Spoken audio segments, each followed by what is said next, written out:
15, Monday, August 5th, 2024. And you're at the City of Wausau Park and Recreation Committee meeting. And with that, we'll go for item number 1, approval of the minutes of the June 3rd meeting. So moved to approve. Thank you, Alder Lukens. I'll second. Second by Alder Neal. All those in favor signify by saying aye. Aye. Aye. And that passes unanimously. Number 2 is discussion and possible action on allowing temporary usage of Yawkey Park by the YMCA for a child care play area. What they want to do is they want to fence off an area, a temporary fence to put up while they're doing the construction around that park and making the sidewalks.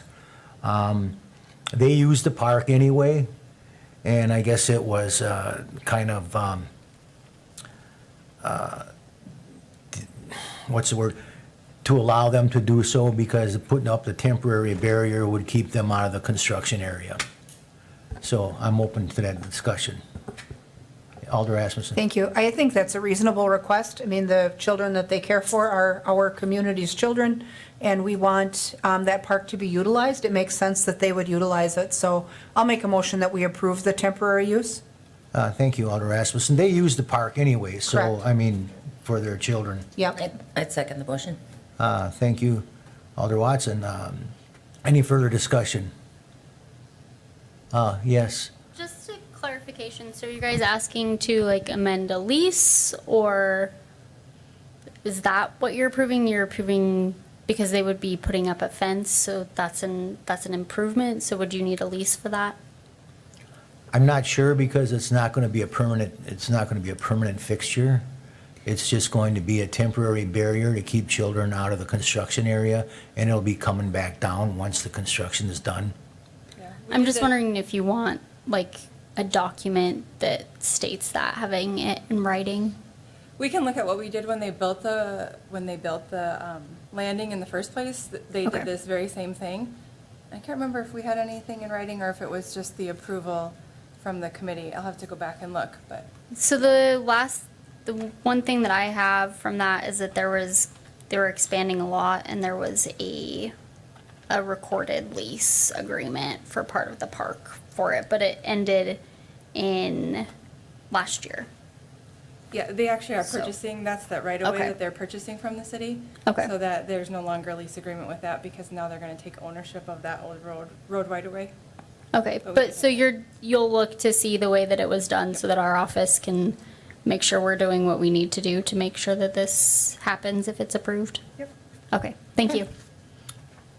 Thank you, Jamie. Okay, motion has been made by Alder Rasmussen and a second by Alder Watson for passing item number 2. All those in favor signify by saying aye. Aye. Aye. And none opposed. That passes unanimously. Discussion number 3, discussion and possible action on update of the RiverLife Wharf water. I'll turn that over to Jamie. Yeah, so in your packet, I was trying to bring up the packet on the TV now that I got the computer to work. But in your packet, I had put an overview of what this was. This was something that has come up a few times over the last couple of years of why we don't have water to the drinking fountain and to the shower down at the wharf. And in talking with our engineering department and then going down with the water department and the sewer department and staff, it's in the overview of the fact that the water was put in when the wharf was built, but when it was put in, Myron could not get a pressure test, so we knew that there was a leak somewhere. They were trying to find that leak, and then we had a developer come in on the site right across the trail from the wharf who dug into that site and broke that water main and possibly hit that sewer line. So then Myron had said, well, it was not their issue anymore because it was broken by somebody else. So while that developer was here, engineering, I talked with Alan Wazlowski, and they were trying to work with Myron and the developer to work together to get it fixed. Then the developer left, and Myron again said it was not solely on them. And we were waiting for another developer to come in to really address it. And in our past conversations over the last year with a new developer that was going to be there for similar apartments, that was part of the agreement that was in place, that they were going to help us reconnect this. And now they have left also. So in doing more research on this and having them go down, I think they scoped some of the lines. There are several breaks. We don't know where all of them are. We know that the water line goes underneath the planting bed and a lot of it underneath the concrete that is there. So a temporary fix for it is to move. We know that we have a water box not far from it. And in your packet, I had an aerial of kind of well, it's not really an aerial, it was a drawing of that RiverLife area and a proposal to move the drinking fountain just to the north a few feet, maybe 20 feet or so, to the corner of where that trail comes in from that parking lot to the wharf area. That can be put there. We know that the water service can be fixed if there is a leak there, and we can hook up that drinking fountain there. And at this time, we would just take out the shower tower. We can keep it in storage with the availability that we could re-put it somewhere, or if a developer comes in, get that fixed. But the cost to try to explore on where these breaks are or where even the lines are, because we do believe that some of that water line was pulled out, and then to know the damage of the sewer line could be fairly costly. And I have gotten calls about the drinking fountain in the past couple of years, but I have not, in my time here, ever had a call about the shower and why it wasn't working. So I don't know if people don't know it's there or haven't needed it. But that's what we're proposing in the short term, is to relocate that drinking fountain. We do have another drinking fountain at the concession stand. That's one of our new tower drinking fountains with the water bottle filler and then the two different size drinking fountains. But this would just have another one a little bit down the trail if you're okay with moving that temporarily. Or if you want us to do more on trying to get a cost estimate for the actual fix, we can pursue that as well. Thanks, Jamie. Any discussion? Yes, Alder Rasmussen. Thank you.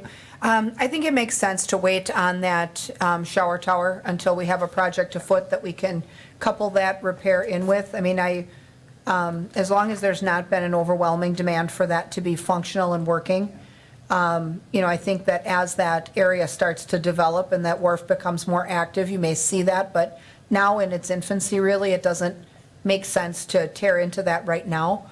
I do think getting the fountain to work, though, has value. I think that for trail and park users, they'd appreciate that the most. Yeah. So I would make a motion to direct staff to go ahead and move that fountain to where there is a reliable water supply and leave the shower facility for later. Alder Lukens, is that a second, or do you have a discussion? Or all of the above? Sorry, both. So I do second it, and I just wanted to say, when I had read this over before the meeting, over the weekend, I was thinking exactly the same thing. So it doesn't, the shower, if there isn't a huge demand for it, I think it would be wise to wait with that too, and go ahead and move the fountain. Thank you. Thank you. And that was the consensus of the committee, the Parks Commission. county commissioner as well. So, okay, I have a motion and a second to move the water faucet and leave the shower. Or I have a motion, Alder Watson, I'm sorry. Oh, I just had a quick question. I know you said the developer pulled off the site who was really responsible for the breakage. Is there any way that we can pursue them to fix it? I don't know, because they were, originally Myron didn't have a pressure test either, so there was already a break in the line, from what we know. And they were working on it, and then the developer came in and damaged it further. So it wasn't ever functional because that pressure test never passed, so I don't know. And so there's not, because I think, isn't this a service that we paid for from somebody, right? We did. Originally, it was Myron's responsibility, and they were trying to fix it and trying to figure out where the break was. Okay. But then the developer, which was separate from our development, came in and did the damage, and then this was all before I came, so I don't know, exactly what all happened, but that was the developer that that was the first developer that left, and I don't even remember which developer it was, but Friends, maybe? Eric might have more information on it. Yeah. So, I mean, I guess is that something that we could pursue in the background, like after you, I mean, you move it to this new temporary place, just, I mean, is it something our legal department or? Yeah, We can work. I can talk with Ann and Tegan about it, just to get some background. I don't know what was ever pursued with that developer in the first place, from them leaving the city after not having construction, so I guess it's just a matter of getting more educated on Okay. what the city's ramifications were when they up and left. Yeah, because I guess, I mean, if we paid for this service, I would like to, like, either try to get it accomplished or get, I mean, I don't know if reimbursement would be possible or something, I don't know. Just a question, thanks. I can look into it. I also have a question and that adds to that.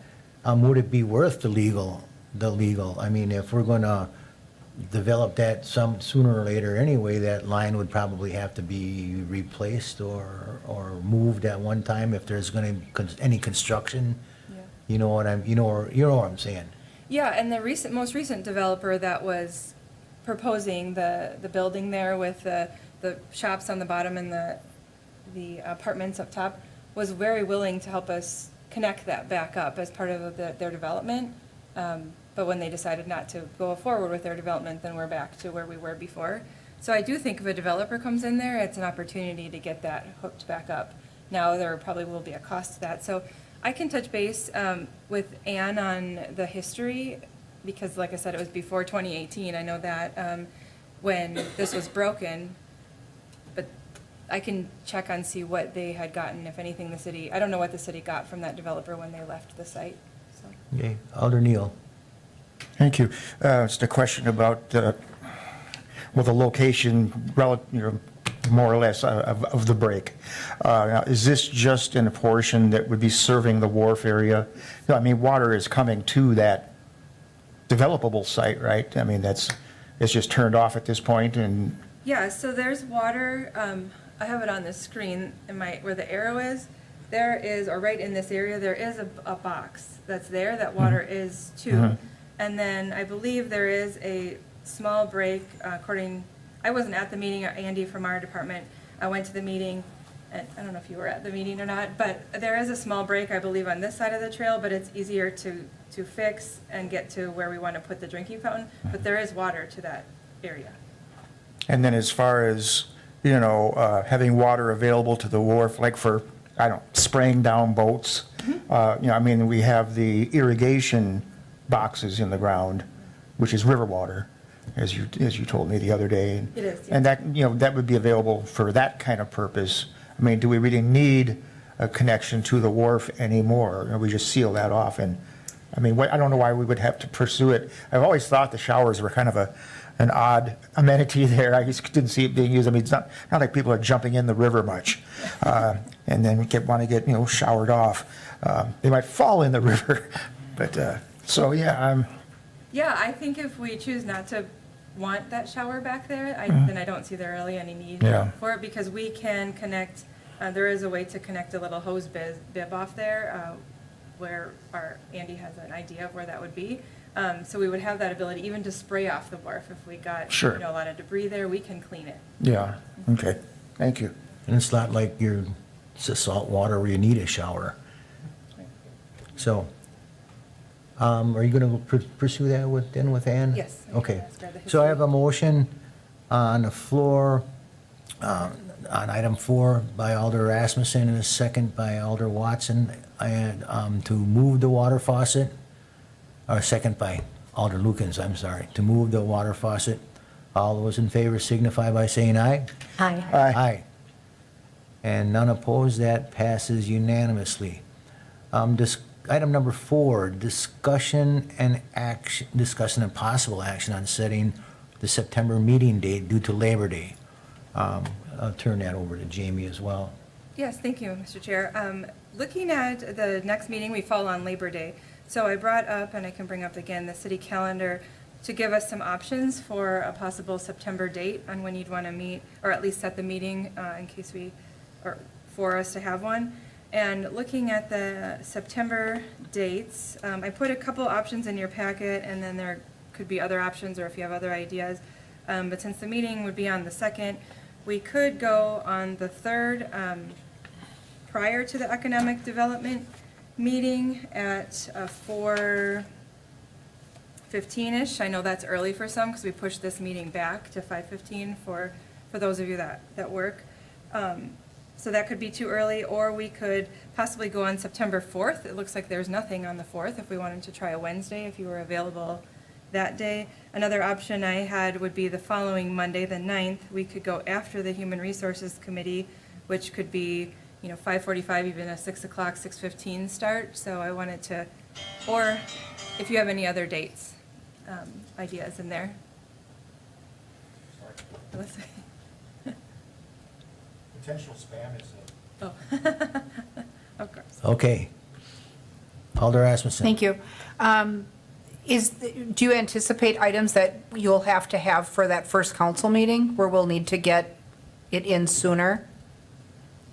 Well, the plan, and depending upon what happens with your next item on the agenda or your next discussion or where that goes, the plan was that I was working with the city's attorney's office to bring back the ordinance updates and possible discussion on the committee that you had requested that wasn't quite ready for the last meeting or this meeting, and Ann's on vacation.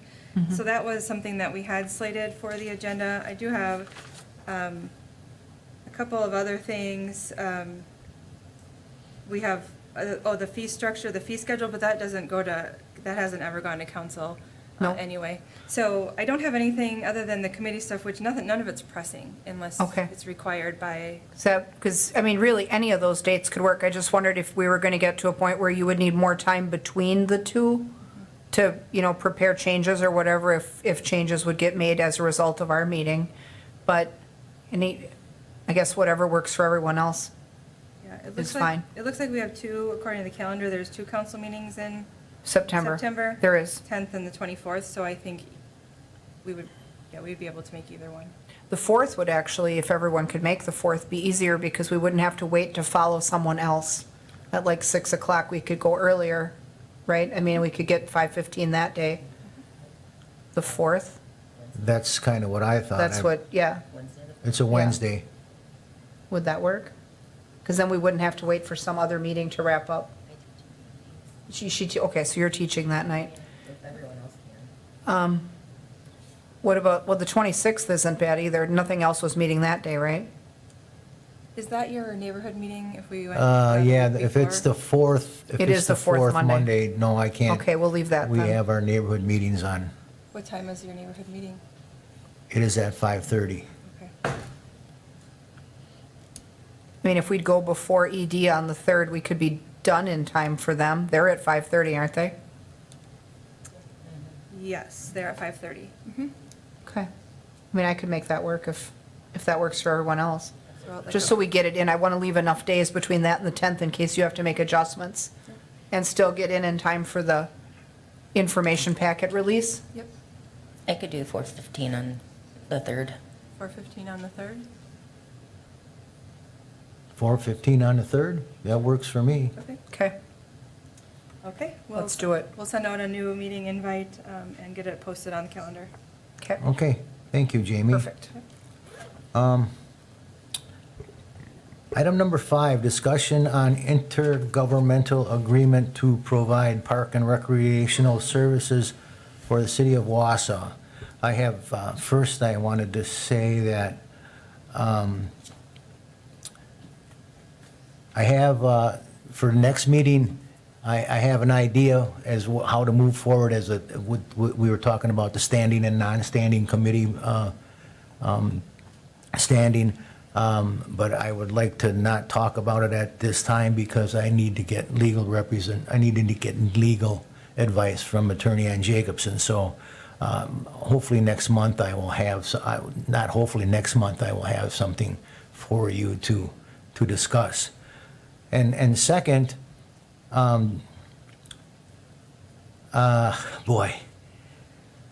intergovernmental agreement, perhaps we could get well, first I want to go how this all came about last week, just for the sake of transparency. And that is, I believe it was last week, Tuesday, I got an email and a phone call from the mayor with what is in the packet, and I just kind of like, okay.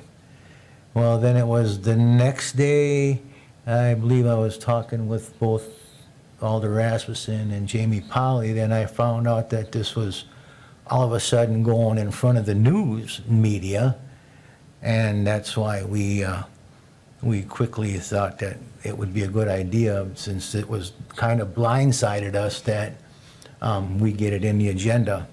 And with that, I would like to call up the mayor and see if he has anything for, to show the committee with his ideas.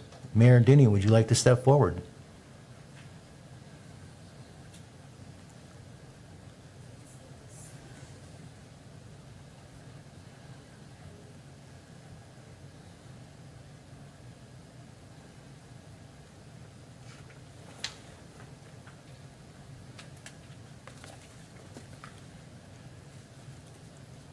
What are your questions? Well, okay, I have questions. My first question is why did you go to the media first and not come to us and the city council? That's my first question. Well, my first answer there would be all actions that come before council come before a standing committee. Oh, okay. So are you talking about the agreement or are you talking about something else? Because all we've have agendized for today is that you're going to discuss the intergovernmental agreement. Well, I am So discussing that the would be the- intergovernmental agreement because I want to know why the intergovernmental agreement went to the news media before it came to the council and this Okay. committee.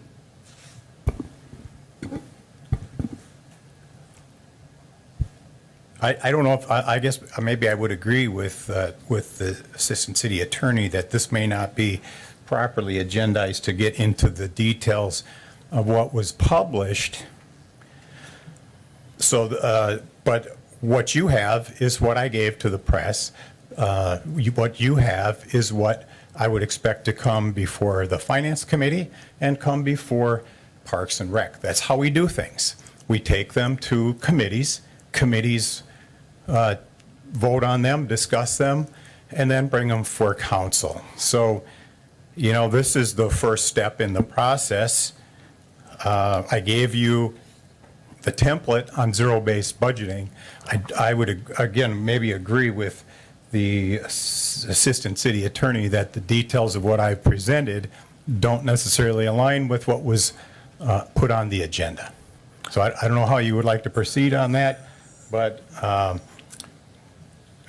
that's you know, the basics of it right there. I've laid out a potential proposal here to take a stab at reducing costs in our budget overall. The numbers, we can get into the details, whether they're specific enough for your taste and whether they are real enough for your taste. But to me, it was a starting point to look at the organization chart and find out where we were heavy and potentially bring some of that work into the city. I'm going to stop there. I guess I'd like to make sure we're on the right agenda. We are on the right agenda. But Alder Rasmussen, I saw you first. Thank you. I have just a couple questions. So, I mean, yes, ordinarily, we start with committee work and then we move to council. Typically, the media focus comes from the committee work, like they hear us talking about it, then they write a story about what we talked about. We don't typically find that stuff out by having to read the pilot before we have to read the packet. So, I mean, I received a number of calls from council members, not just members of this committee, that were concerned about the order of introduction of the item, because they felt like they should at least have had some background before people started calling them to ask them what in the world was happening. That proposal does kind of set this intergovernmental cooperation agreement on its ear. And so I think that's where, when we look at our agenda item, you know, we've been working now for a number of months on a contract to codify what we actually have been doing since 1974, and we thought we had that worked out. I guess the concerns that I have is we need a lot more data. And this is what I had said when the media called me to ask. We need to make an educated decision about this, and we can't do it with a couple of graphs from the Wisconsin Policy Forum that compare communities that may have fewer or different facilities to manage than what Wausau has. We have user contracts, we have facility operations. It is more than just like grass cutting and tree trimming. The county park department hires dozens and dozens of part-time employees to work in our facilities every summer. I feel like from a facilities standpoint, we are not in a position we're bursting at the seams in our facilities. And so if we were to have to suddenly take on, a couple dozen new employees and all of their equipment, I can't imagine where we would put them and where they would work out of. Because we are struggling to place a fleet facility for DPW right now, and they're outsourcing work because they have no room. So, there's just so much more we need to know. And, when we talk about splitting this whole thing up and maybe taking some of it in-house, that really is like taking a long-term agreement and, without looking at the agreement to say, is there a way that we could make this a little bit better in terms of cost sharing or whatever? It's like calling for this divorce. And, we had talked about this before where this could be very, very expensive to split up. These things have been integrated for 50 years. So, Conjecture there. well, if we're going to do that, it's not court, Mayor. These are my thoughts. I worry about a lot of it's about more than money. It's about users, and it's about facilities, and it's about proper maintenance. And, I have a lot of concerns there. And I've taken the time to talk with our finance director. I've taken the time to talk with the county administrator to ask them about the logistics of how this works today. And just realizing the volume of the hiring and the management of the part-time workers is a lot for them. They have 7 HR people down there. We have 3 that would have to undertake all of these processes for us. And so, there's a lot of study. I would think in the absence of some kind of formal study, like we need to study this like we studied the fleet facility. Like when we hired Mercury to come in and analyze the effectiveness of what we were doing and figure out what we were doing right, wrong, and otherwise, that's the type of work we need. And, I think after we get through some of this, I really would like to hear from the finance director, because when we talk about saving money, we can't save money on the front end only to spend it or more on the back end to try to tool up and staff up to make this thing work separately. Even if you glean some savings on the front end, if you spend all of that on the backside, we've gained nothing. So, we need a lot more information than what's in that draft. Okay, I'll address that if I may. No one's being forced to render a verdict, without adequate information, and it's going to go through all proper committees. The formal study is an option, certainly. And if you've talked to the county administrator, you would know that it would be 180-day notice minimum up to a year notice. So this isn't something that's going to happen next week. So transparency requires sharing information with the press and the public in real time. It is not practical, nor is it appropriate to vet every single proposal to the entire city council for fear that one may get a phone call or an email from the press. This isn't your first rodeo. I've had a few in my time where I got something I wasn't aware of. That happens. Your option is you indicate you weren't aware of it, you refer them to those who may, and you call the appropriate staff or the mayor. That happens all the time. I don't know. I don't control what the media does, and we've had to deal with this forever. We're all professionals here. If you don't know the answer, you know where to get the answer. I guess just as a follow-up, I find that it felt at least disrespectful to this committee, the finance committee, and the council to have to find out third hand.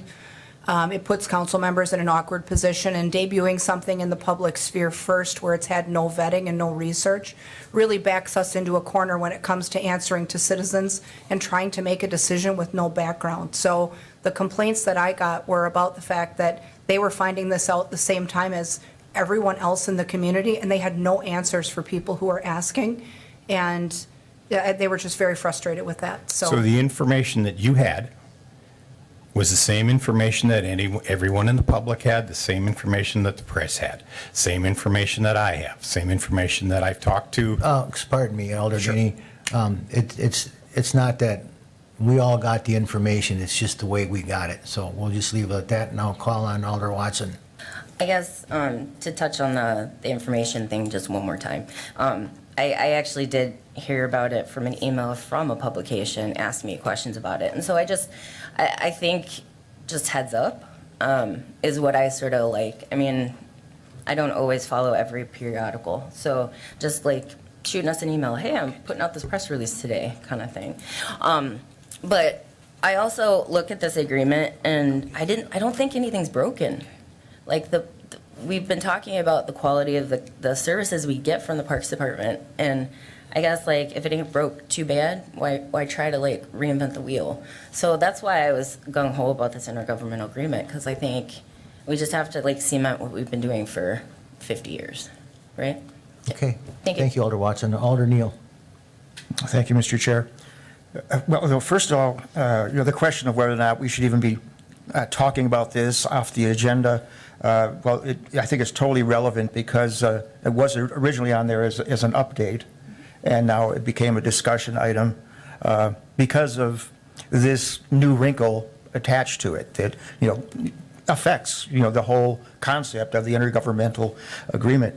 And yeah, aside from the fact that, we kind of got blindsided, we shouldn't have been, but my greater concern is the lack of meat on what I've read so far. It is not a vetted proposal at all.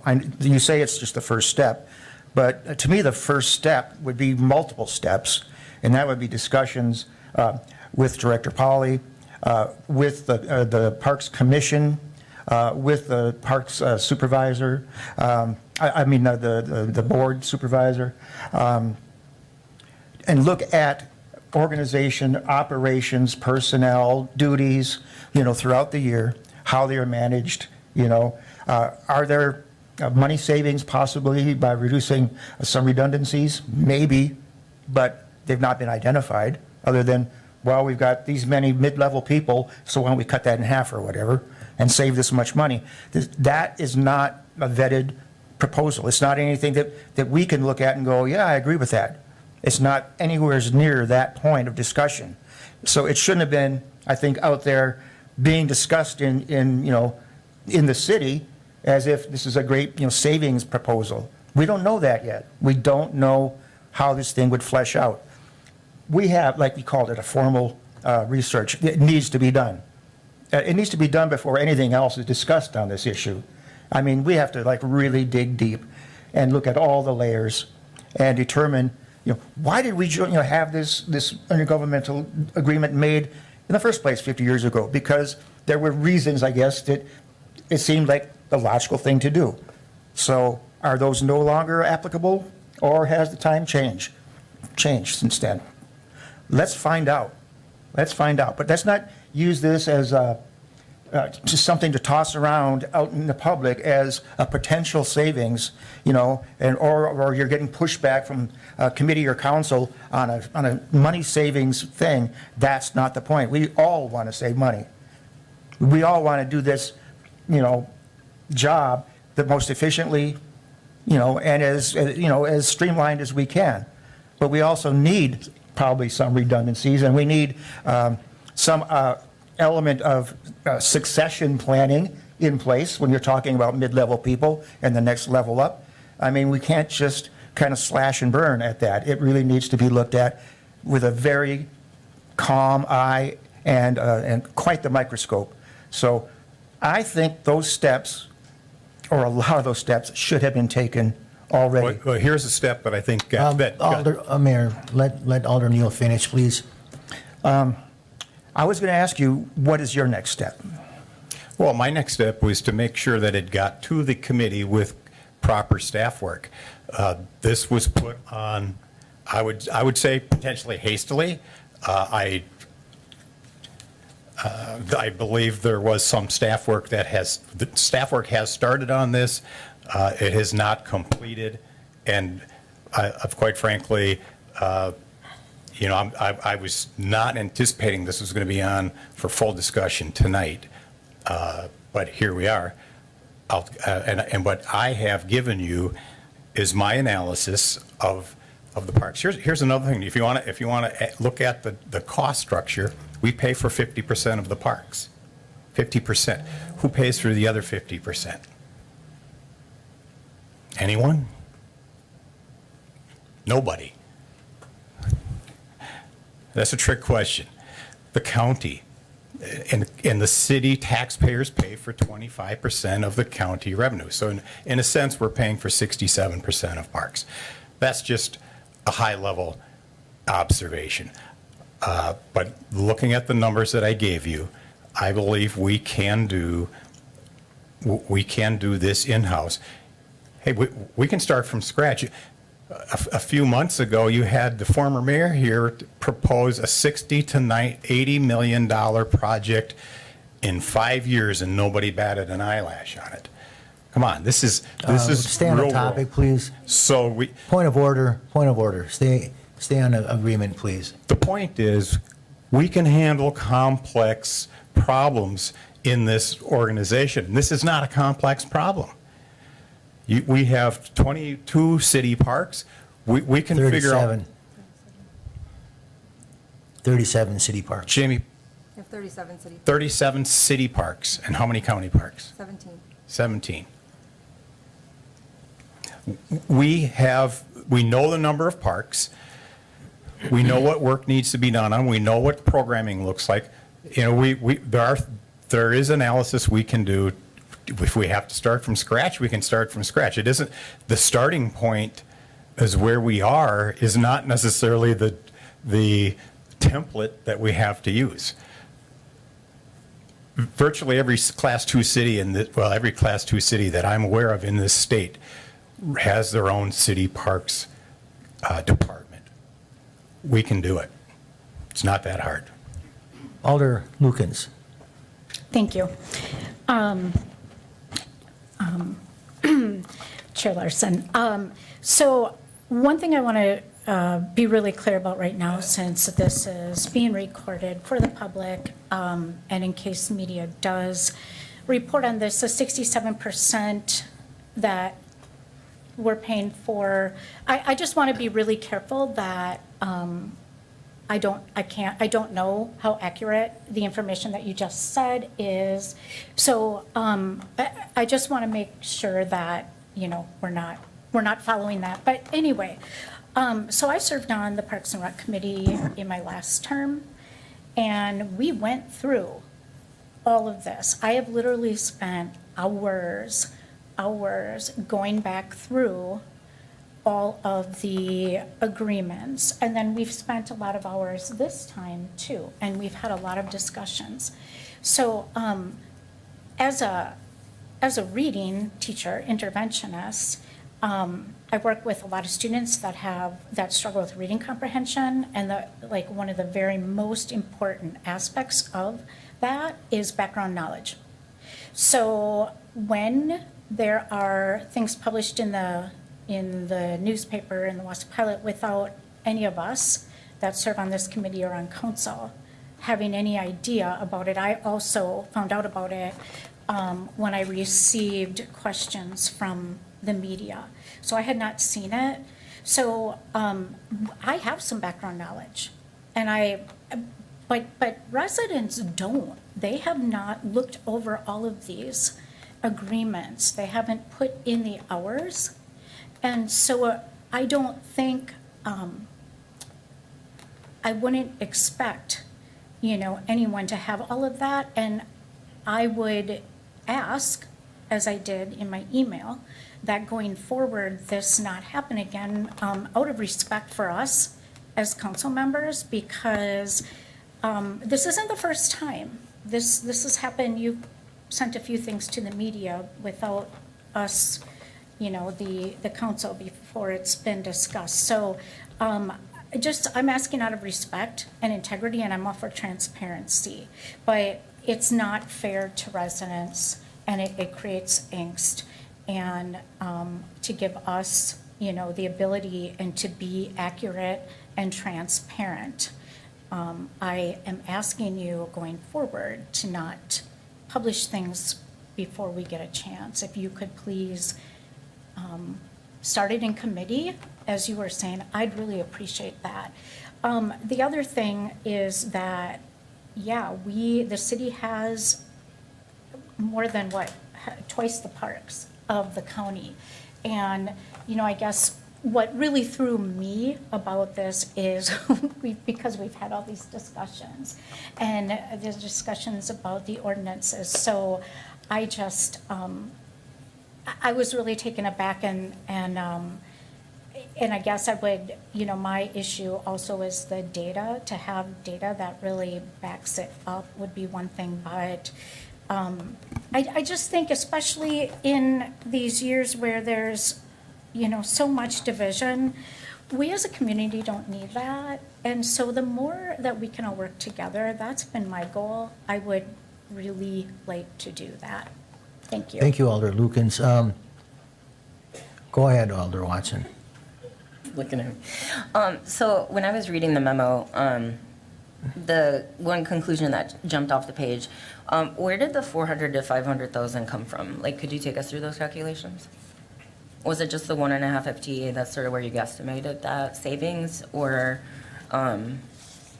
Primarily in the FTEs, secondarily in the tax savings, and then potential equipment savings. We Would you have a- we would build, no. Would you have a spreadsheet or anything that you, originated these from, that you can maybe share with us?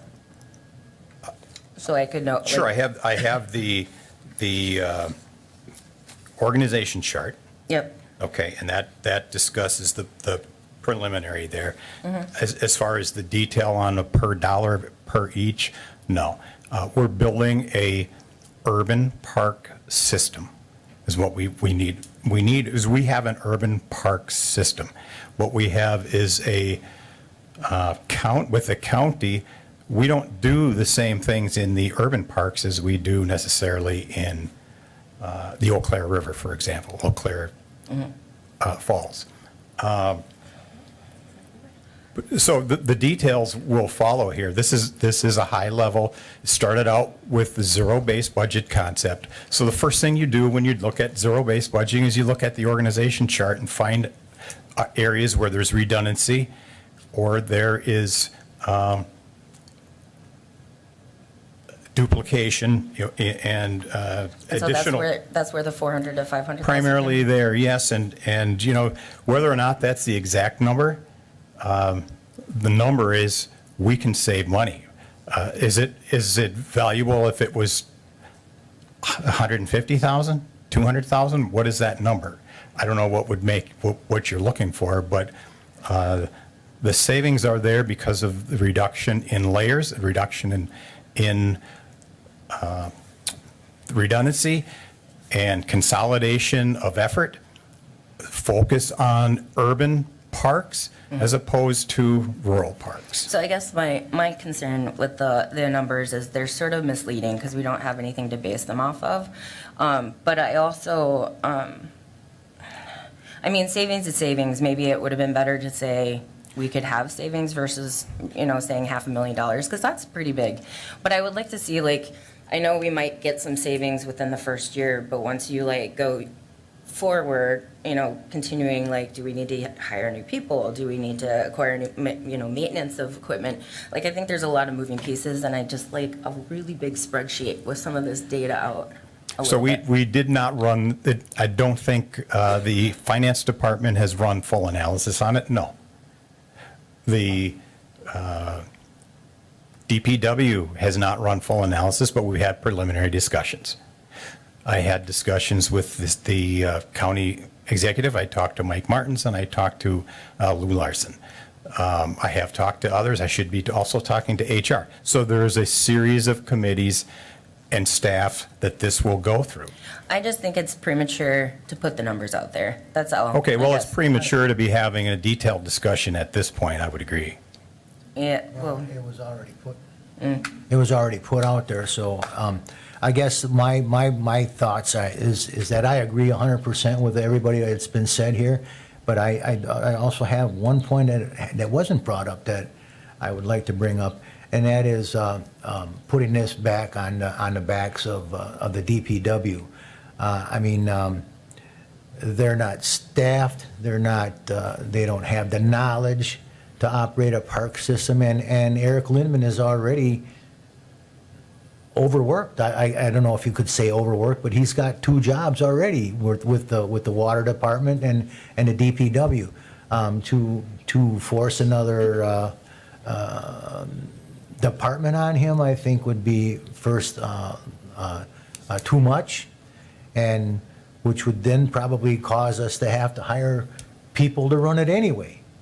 So, Mr. Chair, I- the finance director also mentioned she would talk. Sorry to interrupt. Thank you, but, so I look forward to your numbers, to see your numbers. I look forward to see your detailed plan on how you're going to separate the employees. I also look forward to your detailed plan on how you're going to separate the equipment and where we're going to put it, because our DPW facility, as you know, is probably 80-plus years old and busting at the seams as well. So with that, I'll go to Alder Rasmussen, Thank and you. then Thank you. I guess one thing that we can't overlook is that our contract and our services that we're getting from the joint agreement, they're running an urban park system for us right now. They run county parks, they run urban parks. They've been running an urban park system that includes 3 swimming pools and a sledding hill and a soccer field and an athletic park and all these little neighborhood parks. They've replaced a dozen playgrounds for us. They've built us 3 uniquely different swimming pool facilities that we asked for. There are so many things that they're managing. They're doing the urban facility work right now. And so what I feel like happened here is that this, based on an organizational chart and a couple of graphs, got thrown together, but the background research isn't in there. And the answers that we're asking for today don't exist. And so the problem we have with that is that when this all gets out in the public sphere, not only do we not have answers, there are no answers. I feel like this plan is going to be dumped on the staff to create. So the folks that do the work that know are going to be tasked with building this thing from this shell that contains 3 observations and 3 conclusions from a 10,000-foot view. This is like looking at something from the sky and then making everyone else fine-tune it into something that works. I guess I would like to hear from the finance director as to where in the world these savings are going to come from, because she's been managing the city's finances for 30 years, and if there are actually savings to be had here, I can't imagine that we would not have already found them.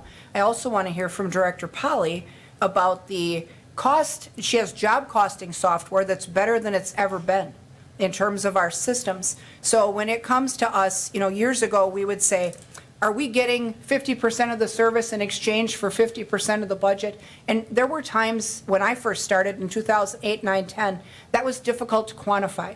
The systems have come along to the point now where they know exactly what they build the city for, per facility that they work in, per day that they do this work. So I guess I would like to hear from Jamie first about how they're able to separate urban and rural. And then I want to hear from the finance director about the money piece. Can I answer one question that was brought up here we're specifically? going to move along with the meeting. I had fully intended to have the discussion first, and then I'd let Jamie Polly and then perhaps the finance director come up as well. Alder Neal. Thank you, Mr. Chair. Well, I don't want to put Director Lindman on the spot by asking him outright, can your department, absorb this kind of new set of duties? Your boss is standing up here, essentially. There was no so- suggestion that they would endure the duties alone without some Right. sort of. What I'm asking Director Lindman to do, and I'm sure he will, and it's probably already started, putting pencil to paper and determining what would this look like? What would you need to make it happen? As part of, looking at it from Director Polly's point of view, Director Grote's point of view. All that stuff has to come together honestly and in huge detail for us to get any kind of bottom line, feeling for what, this might accomplish or fail at. So, I'm not going to ask you, Eric, if y'all can do this, but I certainly hope, and I know it will happen, that there's a lot of thinking and a lot of crunching going on to see what this would look like.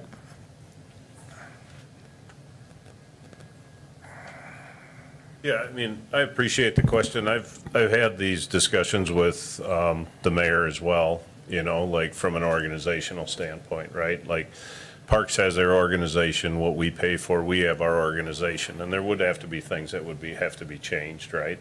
And I don't think it's just with DPW, but I think when you do look at the organizations and how they overlap and stuff, you know, I do feel maybe it's worth at least taking a look, as you discussed tonight. And I think my discussions with the mayor have really been, you know, should we look at this or should we not? And I think if everybody's okay with looking at it, I think we should look at it. I'm certainly willing to do the work on it, you know, to see if it's viable to move forward with. But but you're right. It's not just going to be bringing a few people into DPW. It's the organization itself would have to change. All right, Yeah. thank you, I appreciate Yep. that. You bet. I will take a question from, I'll take Alder Lugans, and then we'll go to Jamie Polly and the Finance Director, Mary Ann Grote. I can make this really quick. I just wanted to say that in all of the hours of work I've done, after our more recent discussions, I did do work, I did ask a lot of questions, and did find out that it would be quite expensive to make that change.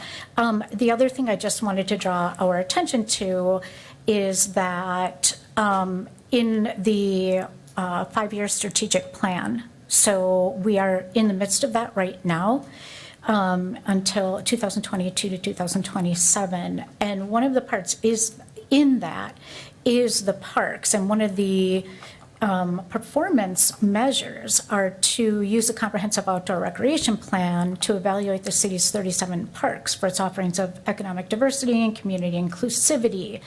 So that's just an example of one other, I mean, we did that before, like last term. So just my point being that there's a whole lot that goes into it, more than just a parks department. Thank you. All right, Jamie Polly, you're up next. I'm not really sure what you want me to say at this point. I mean, it seems as though everybody in the city knows exactly what we do. So if that's, I have not been asked, I have not been talked to, I have not been talked to by any city staff, by the mayor, by committee members, and I'm willing to provide any information that we have about what we do on a daily basis. We've got all that data. We've been doing it for 50 years. I've been here for 6. I'm very well aware of our department and what we have. So at this point, I'm just waiting to see what your direction is. And if anyone wants to have information from me about what we actually do and learn what our department really does, instead of just assuming what we do and that it can be absorbed, I think that would be very beneficial to the city, to understand what it is that we do. And I would be more than happy to provide that detail. Thank you, Jamie. Mary Ann, could you? While Mary Ann's on her way up, just for a point of clarification, could I clarify for Jamie, when I talked about wanting to hear from her about the cost tracking, could you talk to us just a little Yeah, bit yes. about Sure. how you get that split to figure out what to bill the city for versus the county for, and the urban nature of what you do for us versus what you're doing in the rural areas? Sure, yep. So we have, and when we had Cartograph and now with Workday, we do job costing, and we are actually also, or not Cartograph, I meant Kayenta, but we're getting Cartograph as another tool that will even be able to narrow it down to the detail, and that is coming. Our IT department just decided that our department and county facilities would be moving that soon. But our staff, all of us, on a daily basis or an hourly basis, whatever that is, in our workday, we record if it's a city or county cost center. We record the location and the activity that we're doing. If it's a general mowing activity, then we do city versus county. We don't have them do it down to the minute that they're in Franklin, not Franklin, Pleasant View Park versus Riverside Park, we don't, for mowing anyway. But if they're doing a job in either of those parks, then they put exactly where that facility is. So at the end of each month, we can run a report. We go through it with a fine tooth comb to make sure that nobody has coded their time wrong, and we have that very frequently where they'll code a count to the county cost center, but they're in a city facility or vice versa, and we always have that corrected before we send the monthly bill then over to Mary Ann's department. And they review it and they ask us questions if there's something there, but we can narrow it down to the cost center. So we can definitely look, when we look at, that's why when the zero-based budgeting idea came out, I think for our department, we can very easily do that because we have a very good record of what we've billed the city for the last however many years. I mean, a city only pays for the work that we do. And there's probably some areas that we don't charge the city for that we're doing. The county's doing, like I said, all the payroll, all the onboarding of the part-time staff. There's a portion of there that we do work into the bill, into the budget, but we've never gone down in detail to find out exactly if we're making sure that the county's billing the city the right amount. That would be all part of that study, but that's part of what our job costing is. When we do cartograph, we'll be able to get down even into more detail, because we were in pretty good detail under Kayenta, and Workday is a little bit higher level, but it's still the detail we need to pull that. Sorry, what was your second question? You had a second. The nature of the urban work versus the work out in the county parks. You already are basically running a urban forestry and urban park system Yep. for us under that arrangement, right? There's, Yes. I mean, in terms of the services provided, I guess my point is this is way more than like grass cutting. Yeah. And weed killing and irrigation. It's programming and it's contract negotiations. I mean, we've got major venues and we've got, semi-professional teams and we've got so many things that have to be managed with this that it's not just about facility maintenance. And I think that was the point I was trying to make is the time that your staff also invests into programming our facilities to make sure that they're properly utilized. I mean, even down to the summer recreation programs. Like that is my concern is what I see. If we're going to take some of this back in-house, if we lose that and the facilities are underutilized, we've done a disservice to the community. So, I guess I wanted you to talk a little bit too about the difference between running an urban park system Yeah. and some of the county facilities that are much easier. Yeah, exactly what you just said, running an urban park system, and that's my background. I've done it even before I came back to Wausau for, years before that. The urban park system is a lot more specialized. We have specialized playground safety inspectors that we've had certified that go out and inspect the playgrounds. We have certified pool operators specifically for the city pools. We have turf maintenance specialists that have gone to special training for the taking care of athletic field or ball fields, the sports complex on the county side. So we have specialized people that have been trained to do specific work. The mowing is the same anywhere, but the technique is different. We have a city mowing crew that sticks just to city facilities. They've got the smaller mowers, they've got the ones that do the boulevards, and then we have our larger mowers that go out to the county parks and do mowing. So some of it is the same. Running an urban park versus a rural park system is not that much different, but there are specialties to it. We have different management on the county side that people are certified for. But our department is very skilled at what we do. We have trade technicians that are carpenters.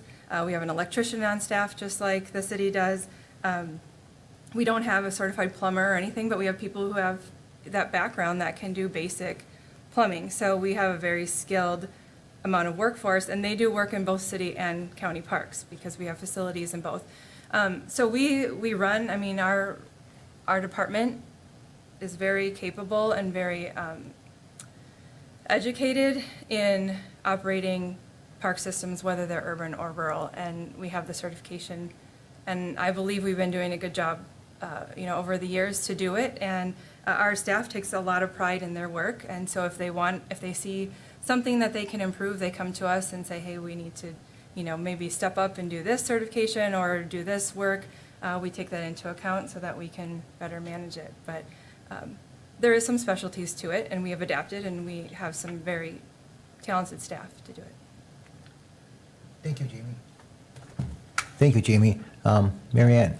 Yeah, so, typically when people are trying to control budgets and save money, they're either going to look at, decreasing their expenses, increasing their revenues, looking at a different service delivery method, which this one, that's really the mayor's proposal here is service delivery, or look at service level reductions.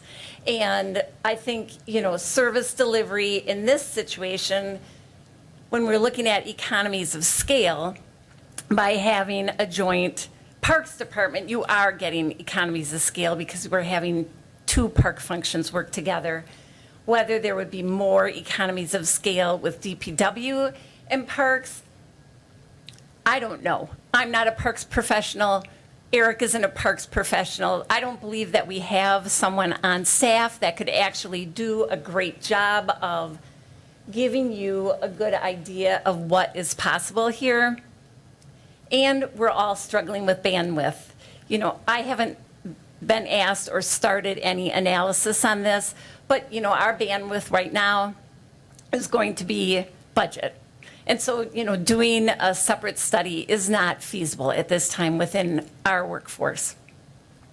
There are companies out there that do this day in and day out. Like a simple search told me that Baker Tilly, right on their website, did a huge park study. They do a lot of performance assessments, organizational studies. I think that's really, like, if we want to know what's possible here, where we can see whether there's changes that need to be made within the Parks Department itself, or whether we need to move it to DPW, maybe we need to outsource it. Those are the things that need to be considered. And the only way to do that is to look at professionals who do this all the time, because it's a composition of, it's a lot of HR function, and it's a lot of understanding what parks departments do. And I don't think that there's anyone here that has the time to do that. But Baker Tilly, Matrix Consulting, which was our number 2 pick when we did the motor pool analysis, on their website, they say they've done 150 park assessments. Barry Dunn, who did our strategic plan and helped us RFP, our ERP, they have people on staff that do park assessments. So there are companies out there, but it's going to cost you money. But I think there's a lot of risk to just dump a system and try to recreate it somewhere else. And I think that the best way to look at winning here is to do that in-depth study with someone who knows about parks departments and can really evaluate what we have today, what we could have, and really give you a wide scope of options.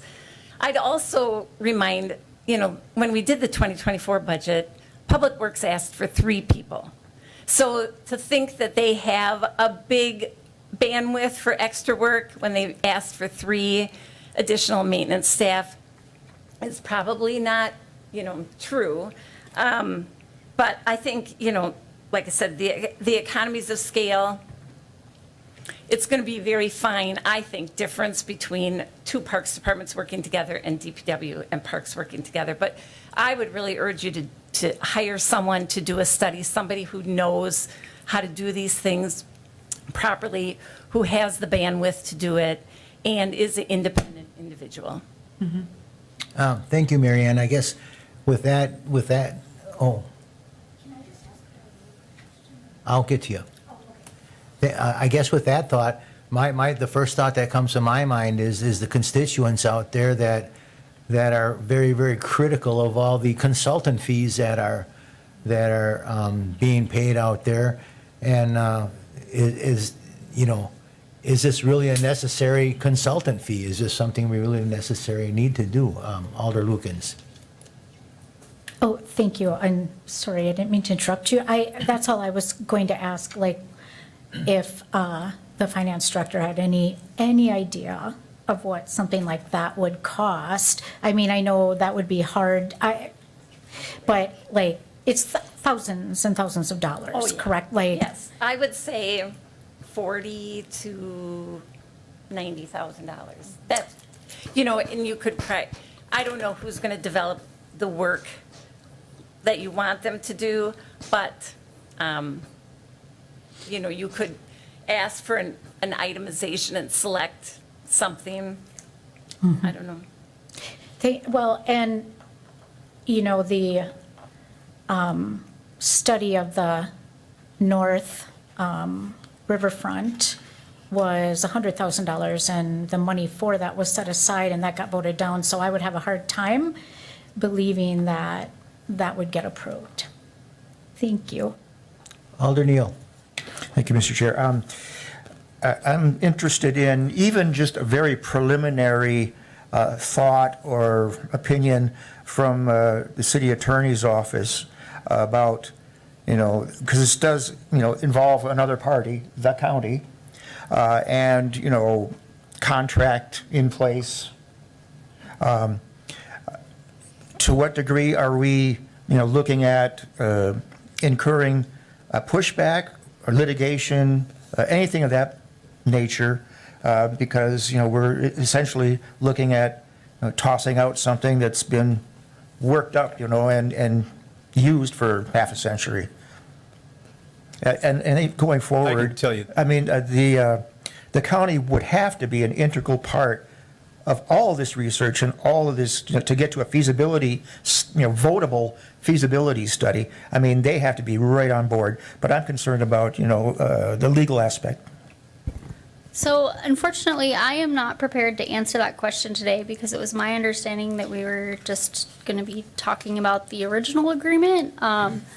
We would have to go back and do some research, but I can tell you from Ann's memo and from my understanding of what's going on is that in 1974, pursuant to Wisconsin statute 0.075 subsection 1, the city delegated all of our authority through a resolution to the county to govern, control, improve, and care for public parks, parkways, boulevards, and pleasure drives. And the county accepted this delegation through a resolution. And through those resolutions, we dissolved our parks program and we transferred all employees and equipment to the county. And both the city and the county abolished their respective park commissions and committees and then formed the park commission. So what I know is about the actual intergovernmental agreement that was in the packet that Ann had approved, and it's just a memorialization of what our current services are, and that, we delegated our authority. I would have to go back and do more research on your question in order to answer it. All I know is that the intergovernmental agreement that was previously discussed and approved, or recommended approval of the draft agreement, it's an agreement that memorializes what's currently happening. So I would just ask, not for an answer now, but that the attorney's office then would be able to tell us where are we at unilaterally to change something like this, or where are we beholden to stick with it? What are the possible outcomes in terms of, contract breach or litigation or a difference of opinion, that kind of thing. I think we need to know that too, because this is contractual. And I'm sure our office is happy to do Yeah. some research on that, but like I said, Thank we you. don't have an answer today. And it was my understanding that we were just going to be talking about the intergovernmental agreement that memorializes what's currently in place. So, sorry, I was not more helpful. It's okay. Alder I can talk Rasmussen. to that. Here's my Alder thought, Rasmussen. just to sum this up, is I feel like what I don't want us to get into is creating a solution in search of a problem. This arrangement has functioned since 1974. If we find that it's not perfect, we should be able to get back together around the table as professional parties that have worked together for decades and make incremental improvements if we need to make incremental improvements. If an analysis of this is going to cost us 6 figures to find out that what we have today works for not only the budgeting, the maintenance, the facilities, the contract management, the users, It's not just about the mowing dollar or the tree trimming dollar. There's a lot of services rolled into this contract that people appreciate and they use. And I guess I'll just call everyone's attention back to, there was a time between 2012 and 2016 that we wanted to cut our parks budget, and one way to do that was to not mow certain areas of parks and let them grow wild. That lasted about 4 weeks before people went insane about the condition of the parks and the fact that everyone believed their dog was going to get wood ticks from long grass. So the idea that we are trying to fix something that maybe isn't broken, we could spend an awful lot of money to prove that we have a good arrangement already working collaboratively. And if our Parks Department, which we know has really good job costing software, like we know exactly what we're being charged for. And if we look at the cost of our parks over time, we do spend more on parks today than we did in 2008 or in 2010, because we continue to add sophisticated, complex facilities that they need to manage. We now have a soccer field. We now have the riverfront. You know, we've added an awful lot of expensive amenities that people appreciate that they are taking care of on the daily. And I just don't want to see us waste a whole bunch of money on a study. I wouldn't make a change like this without a study. But if our appetite is not to make a change, I think that studying it in depth is a waste of that money. So, you know, I guess if the one thing I don't want to do is have some, you know, lofty goal thrown out there in the public and everybody think they're going to save $500,000, and then we spend $100,000 trying to figure out that they won't. And we end up with the exact same arrangement we have today, which we've spent months like putting into agreement form so that everyone is clear on what everyone else does. And we finally had that worked out, and now we have this. So, you know, I guess I just don't want us to spend a whole bunch of money to find out that what we have works. And if we need some minor tweaks to that as two parties to an agreement, we could do that without blowing up the entire arrangement. I mean, this has worked for a really long time, and our facilities are well-run, and they're appreciated by the public. And so if we set off on our own, and we spend a whole bunch of money to set off on our own, and stuff isn't as good as it is today, we will absolutely hear about that from our residents. And recreational activities are very, very important to people's quality of life. They appreciate and they use those facilities, and they expect them to be properly run. And I'm not convinced yet that we could do that alone. That's just where I come down on this, so, thank you. Okay, thank you, Alder Rasmussen. Alder I'm gonna- Larson, can I answer a question that came up? No, hold on. I'm gonna have Alder Neal speak, and then I'm gonna close off this discussion. We've discussed this enough. Questions And then- were asked and then- that were not and then- And then answered. I will let you speak to close you. off the meeting. Alder Neal. Okay, thank you, Mr. Chair. Just by point of clarification about my concern about our legal standing and my request of the city attorney's office, Director Polly reminds me that, you know, we do have the 12-month opt-out clause. So, I mean, that pretty much covers my question. So don't go to any great lengths yet. Thank you.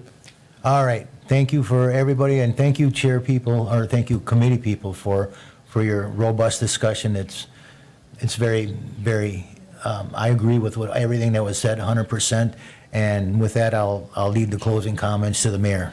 Okay, thank you. Mayor Denny. And that's an item that I did discuss with the county executive, that it's a 1-year notice. So there would be a notice. So if we were to give hypothetically a notice on January 1st, we would take over January 1st of '26. So again, this is not a knee-jerk scenario. We have a $3.5 million budget. $3.5 million budget. So I didn't hear six figures, I heard 40 to 90, yet, you know, I think it's, all I'm asking for is, my expectation is that every alder, you know, addresses all proposals with fair and open mind. So, if I want to put a gumball machine in the lobby, it shouldn't be the end of civilization without demanding a detailed feasibility study. So, like I said, it's an initial look, 30,000-foot look, 10,000-foot look. That's where we are. Not every staff, not every staff has been brought into it, but some have, to the point where I know there are savings there, and it's worth exploring. So take that for what it's worth. And I do believe it is worth looking further into. It doesn't have to go to 40,000, but we can do some staff work here and see if it's worth taking that next step. Thank you. Okay. All right, thank you, everybody. With that, we'll move on to item number 6. Jamie? Sure. So I put in, like I have normally, in your packet, some park updates of what we've been working on. I don't have to go through each one of them. If you've read them, I decided to put both city and county in there. I'm putting both city and county in the park commission so that you're getting the same information. That you can see that we're doing what we're doing on both sides and not just one or the other. But if you have any questions, I'd be happy to answer any of the questions on the park updates. Or anyone you want me to talk about more specifically. Any discussion on any updates?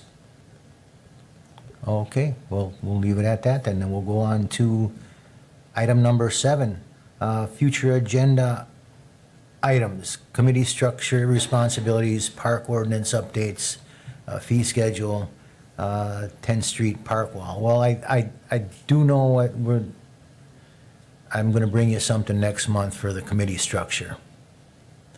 And as far as the other things, I'll leave that to Ms. Polly.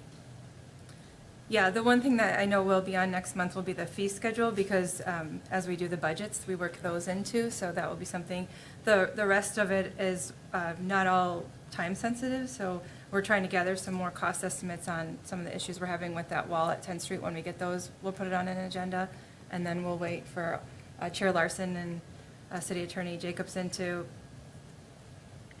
give us more information on the park committee discussion and the ordinances, and that may all wait based on the discussion, that you had tonight. Okay. That leaves me to item number 8, which is not even there. Oh, Move to adjourn. thank you, Alder Watson. Oh, I'm sorry. I missed 8. Moved, and the second was by Alder Lukens. I'm sorry, your mic's not on. Sorry. Yes, and with a thank you to Ms. Polly and her department for everything you do. Thanks. Okay. Motion is made by Alder Watson and seconded by Alder Lukens to adjourn. All those in favor signify by saying aye. Aye. Aye. Thank you, everybody, and thanks a bunch.